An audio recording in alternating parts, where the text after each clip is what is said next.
नमस्कार, मैं रवीश कुमार। चलिए जानते हैं आज की सबसे बड़ी और महत्वपूर्ण खबरों को सिर्फ 5 मिनट में। लेकिन उससे पहले आप हमें भारत के किस शहर या राज्य से देख रहे हैं ये कमेंट करके जरूर बताएं। उत्तर प्रदेश सरकार ने भेड़ियों के लगातार हो रहे हमलों को रोक पाने में नाकाम रहे बहराइच के प्रभागीय वनाधिकारी राम सिंह यादव को हटा दिया है। यहां पिछले 4 माह में भेड़ियों के हमले में 11 बच्चों समेत 13 लोग मारे जा चुके हैं। पूर्व सीएम अरविंद केजरीवाल ने सवाल उठाया कि दिल्ली में सरकारी स्कूलों के शिक्षक बच्चों को पढ़ाएंगे या फिर सड़कों पर आवारा कुत्ते गिनेंगे। भाजपा सरकार के इस आदेश ने शिक्षा के प्रति उसकी सोच और प्राथमिकताओं को बेनकाब कर दिया है। मौलाना अरशद मदनी ने बांग्लादेश में लिंचिंग की निंदा करते हुए भारत में बढ़ती सांप्रदायिक घटनाओं और मॉब लिंचिंग पर सवाल उठाए हैं।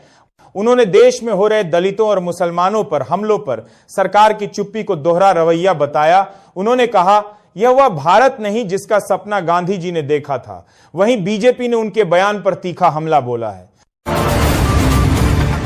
लाल किला मेट्रो स्टेशन के पास हुए धमाके के 1 महीने से अधिक समय बीत जाने के बावजूद हादसे से प्रभावित कई पीड़ितों और उनके परिवारों को दिल्ली सरकार द्वारा घोषित मुआवजा अभी तक नहीं मिला है। सरकार ने विस्फोटी में जान गंवाने वालों के परिवारों को 10 लाख रुपए, स्थायी रूप से विकलांग हुए पीड़ितों को 5 लाख, गंभीर रूप से घायलों को 2 लाख और मामूली रूप से घायलों को 20 रुपए देने की घोषणा की थी।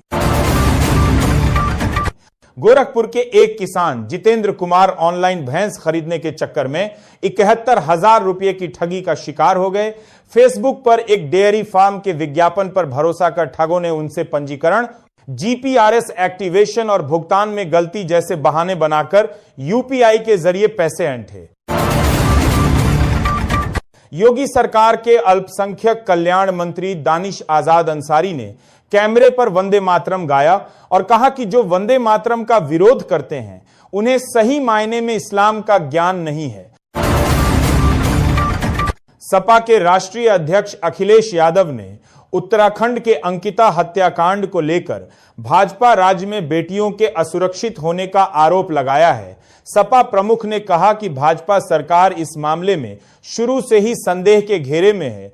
जब सभी राजनीतिक दलों द्वारा सीबीआई जांच सुप्रीम कोर्ट के सिटिंग जज की निगरानी में करने की मांग की जा रही है तो उस पर लीपापोती क्यों की जा रही है? भाजपा सरकार में बेटियां सुरक्षित नहीं हैं। बांग्लादेश की पूर्व पीएम खालिदा जिया के निधन के बाद बुधवार को उनका अंतिम संस्कार किया जाएगा। भारत की ओर से विदेश मंत्री एस जयशंकर उनके अंतिम संस्कार में शामिल होंगे। 16 दिसंबर को केशव नगर में 3,100 वर्ग मीटर जमीन से कब्जा हटाया था, लेकिन मलबा न हटने और बाउंड्री वाल न बनने से कब्जेदार फिर लौट आए हैं। स्थानीय लोग पार्क बनाने की मांग कर रहे हैं ताकि दोबारा कब्जा न हो। करीब 50 करोड़ रुपए की इस जमीन पर फिर से अवैध निर्माण की तैयारी हो रही है, जिससे क्षेत्रीय लोगों में नाराजगी है।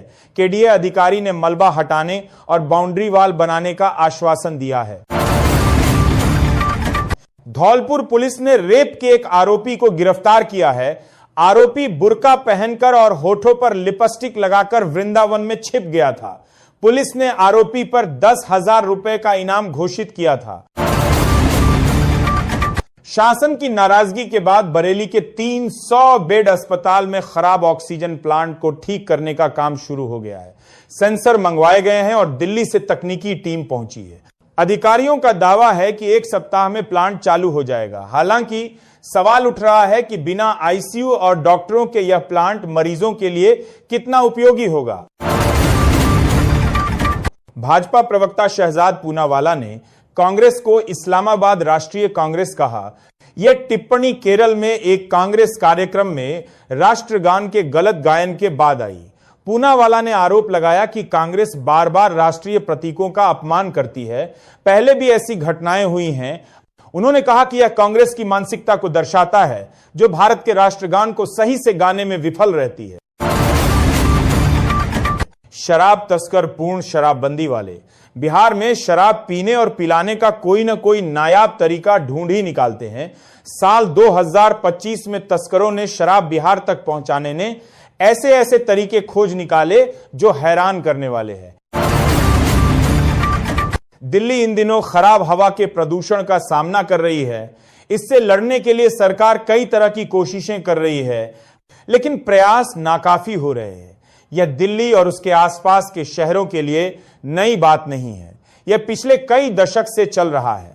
इस प्रदूषण ने दिल्ली को काफी हद तक बदला भी है। आइए जानते हैं ऐसे ही कुछ बदलावों के बारे में। केंद्रीय गृह मंत्री अमित शाह ने कोलकाता दौरे के दौरान ममता सरकार पर जमकर निशाना साधा। उन्होंने आगामी विधानसभा चुनावों से पहले भय, भ्रष्टाचार, कुशासन और घुसपैठ को बंगाल की पहचान बताया है। शाह ने विकास, विरासत और गरीब कल्याण पर केंद्रित एक मजबूत सरकार बनाने का आह्वान किया। साथ ही 30 दिसंबर को भारतीयों के लिए गौरव का दिन बताया।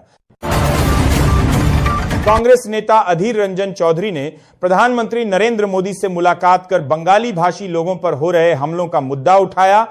उन्होंने पीएम से इन हमलों को रोकने और राज्य में सांप्रदायिक तनाव बढ़ने से रोकने के लिए हस्तक्षेप की अपील की। चौधरी ने प्रवासी मजदूरों के खिलाफ भेदभाव रोकने के लिए सभी राज्य सरकारों को संवेदनशील बनाने का आग्रह भी किया।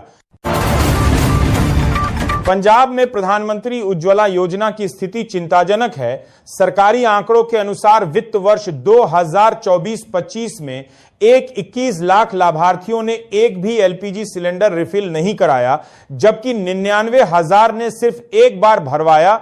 महंगे गैस सिलेंडर के कारण उपभोक्ता बिजली के सस्ते विकल्पों जैसे इंडक्शन कुकर और इलेक्ट्रिक हीटर की ओर लौट रहे हैं। सब्सिडी के बावजूद रिफिल दर घट रही है, जिससे योजना के उद्देश्य पर सवाल उठ रहे हैं।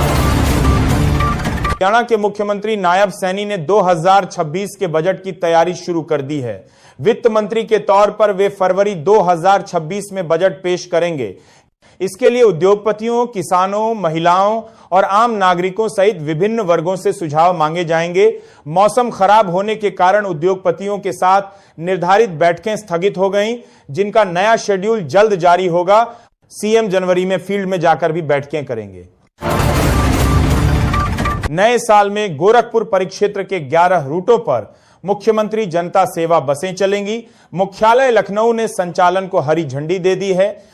इन बसों से ग्रामीण क्षेत्रों से शहर का आवागमन सुगम होगा और किराया सामान्य से 20% कम लगेगा। परिवहन निगम ने प्रत्येक रूट पर कम से कम एक बस चलाने का निर्णय लिया है, जिससे लोगों को बड़ी राहत मिलेगी। रूस के राष्ट्रपति पुतिन के आवास पर कथित ड्रोन हमले की खबरों पर पीएम मोदी ने गहरी चिंता जताई। उन्होंने कहा कि मौजूदा हालात में कूटनीति ही शांति का सर्वोत्तम रास्ता है। रूस ने पुतिन के घर पर 91 यूक्रेनी ड्रोन से हमले की कोशिश का दावा किया है, जबकि यूक्रेन ने इसे खारिज किया है। सीएम योगी आदित्यनाथ ने नए साल 2026 की पूर्व संध्या पर उत्तर प्रदेश की जनता को पत्र लिखा। इसमें उन्होंने 2025 की उपलब्धियों, तकनीक व एआई में नवाचार और ब्रांड यूपी की सफलता का जिक्र किया। मुख्यमंत्री ने युवाओं से विशेष ज्ञानदान का आह्वान किया है, जिसमें वे कम से कम 5 बच्चों को कंप्यूटर और एआई की बुनियादी शिक्षा देंगे। यह पहल डिजिटल साक्षरता बढ़ाने पर केंद्रित है।